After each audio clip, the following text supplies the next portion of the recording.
In his palace of obsidian stone, Sango sat on his throne, his jaw clenched, his fingers drumming against the lion's head armrest. Outside, the rain slashed against the walls like a relentless army, but inside him was a storm far fiercer.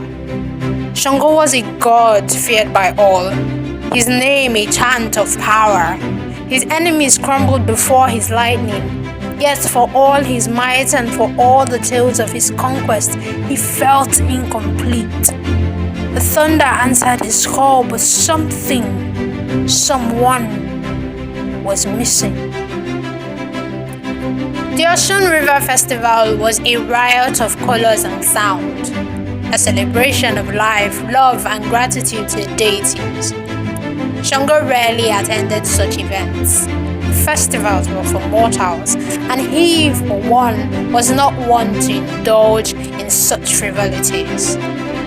But this time, he felt drawn by something he could not explain.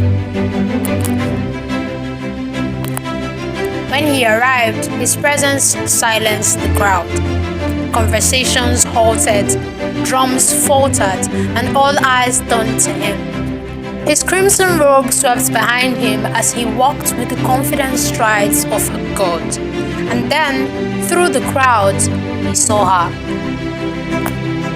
OYA stood by the riverbank, her skin glistening like bronze under the sun. Her dress a flowing fabric of red and gold. Her hair was crowned with beads that caught the light like sparkles. But it wasn't her beauty that struck him, it was her energy. She stood firm, scolding a group of men who had trampled through the sacred offerings. Her voice carried, sharp and commanding, filled with authority. Do you think the gods will favor you if you treat their offerings with such carelessness? She snapped, making the men stammering messes with endless apologies. But Sango did not hear them. He only heard her voice. And seeing the fire in her eyes, he approached. When she turned to him, her gaze was steady and unflinched. "And who are you to interrupt me?" she demanded. A slow smile spread across his face. "I am Sango, Lord of Thunder, and you are a storm yourself, it seems." Her lips curved into a smirk. "Then you should know, storms bow to no one." For the first time in centuries, Sango felt off balance, and he liked it. The palace of OYA was alive with celebrations, the halls ringing with laughter and the deep rhythms of talking drums. Sango, astonishing in his crimson robes, sat at the head of the great feast. Yet, his attention was not on the dancers, nor on the lavish feast before him. It was on OYA. She was radiant, her every movement commanding the room. Her laughter, rich and full, seemed to echo through his very soul. She wasn't like anyone he had ever known. She wasn't there to bask in his glory. She was there to be seen, to take up space as boldly as he did, and that thrilled him. Throughout the night, their eyes met across the room, a silent exchange crackling with unspoken words. He could feel her pulling him closer, not with her beauty, but with her presence, her defiance, and the challenge in her gaze. Finally, unable to resist, he rose and approached her. The crowd parted for him like the sea before a storm, and soon he stood before her. "Enjoying the evening?" he asked, his voice smooth and almost teasing. OYA smirked, tilting her head slightly. "More than I'd expect. Though I wonder, does the thunder god only always watch from a distance?" Shango chuckled, a low rumble like distant thunder. I have found that storms often need space to gather their strength. And what happens when they collide? Oya's voice was steady, but her eyes sparkled with challenge. We'll find out, he said, offering her his hand. She hesitated for a heartbeat, then placed her hand in his. He led her to the open courtyard, where the night air was thick with the scent of rain. The sky above was a canvas of stars, but clouds lingered at the edges, waiting. Why did you invite me here, Shango? She asked, her tone softer now, more curious than combative. Because you intrigue me, he admitted, his voice low. You are unlike anyone I've ever met. And you think flattery would win me over? She teased. No, he said, stepping closer. But I think honesty might. They stood there under the night, the space between them crackling with tension. The wind picked up, swirling around them as if the elements themselves were drawn to their energy. He reached for her hand again, and she didn't pull away. I sense you holding back, she said, her voice barely above a whisper. Why? Well, because I don't want to scare you away, he confessed. Oya laughed softly, the sound like the first drops of rain on dry earth. You think I scare that easily? Shango leaned in slightly, his gaze locked on hers. I don't know yet, but I'm willing to find out. The moment stretched with deep tension, the air between them electric. But instead of kissing her, Shango pulled back, his restraint an unspoken promise. When it happens, it will be because she chooses it to. Oya smiled a slow, knowing smile, and for the first time, Shango wondered if he might be the one swept away. Their love was as fierce as it was tender. It consists of a clash of wills and a fusion of souls. Oya refused to be tamed, and Shango adored her for it. She became not just his love, but his partner, his equal in every sense. But passion is rarely without conflict. Shango's ambition often drove him to the battlefield, leaving Oya behind. She understood his needs for conquest, but she hated being left out of his plans. One evening, as he prepared to leave for yet another campaign, she confronted him.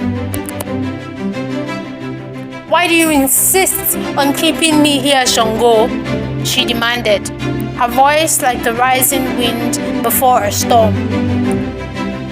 Do you think I am too weak to fight alongside you?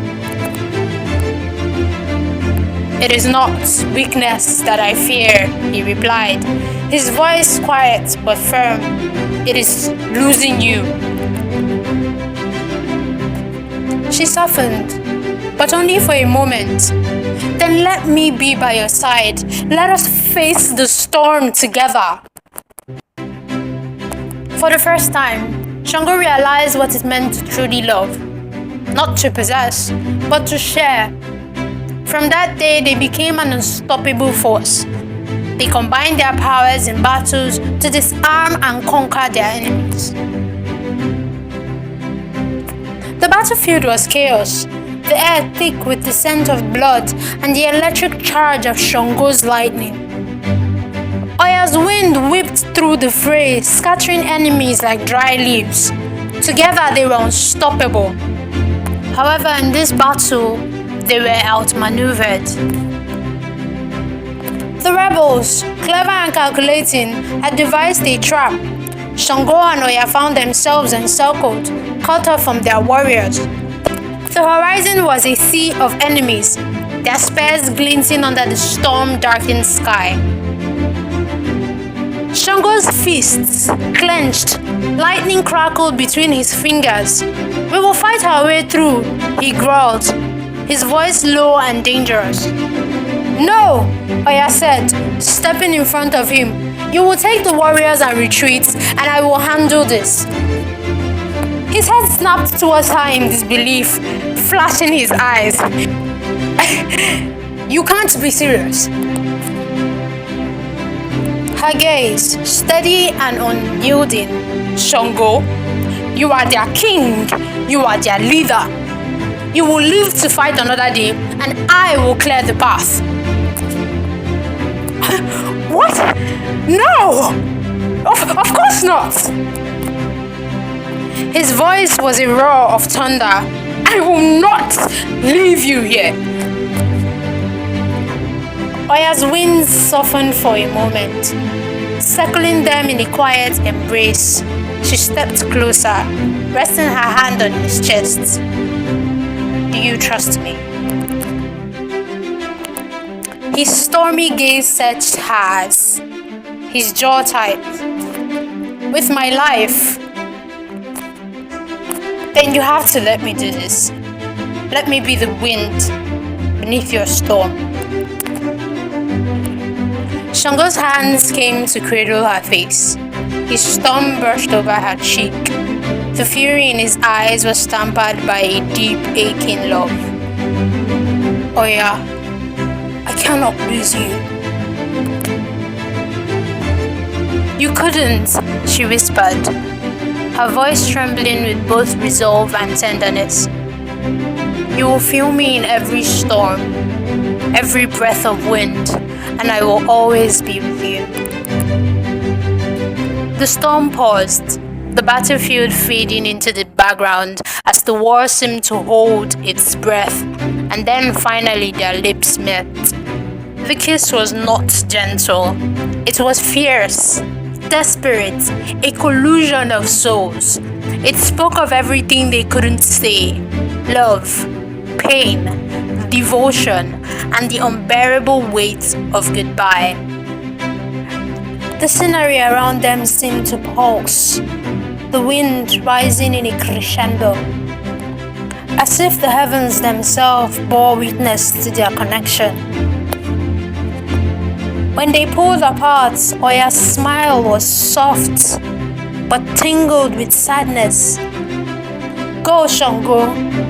Lead your people. I'll finish this." He hesitated for a moment, then nodded, his chest tight with emotion. "I will see you again, Oya. This I swear."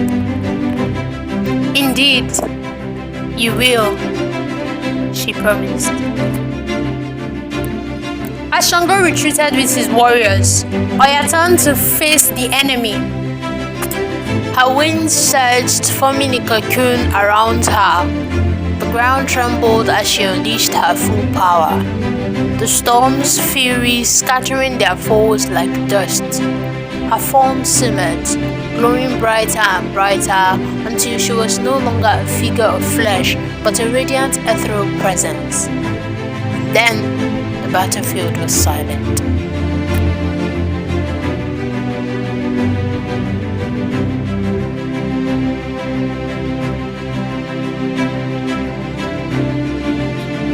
Weeks turned into months, yet Shango's grief remained unyielding, a deep mournful sorrow within him. He roamed the lands of OYA inconsolable, his heart weighed down by the absence of OYA. She was no longer mortal, no longer by his side, but Shango was not one to yield, not to loss nor to fate. His ambition, as relenting as his thunder, burned with a single purpose: to fulfill his promise that one day he would find her again, and together they would rise, Shango and OYA, eternal orishas, bound by a love that neither time nor death could sever. Their story became legend, a tale told by the Yoruba people to remind the world that true love is a force as unyielding as the storm. Even now, when thunder rolls and the wind howls, it is said that SANGO and OYA are dancing in the heavens. Their love, forged in fire and tempest, lives on, a beam of passion, power, and unity. For love like theirs does not end, it transcends time.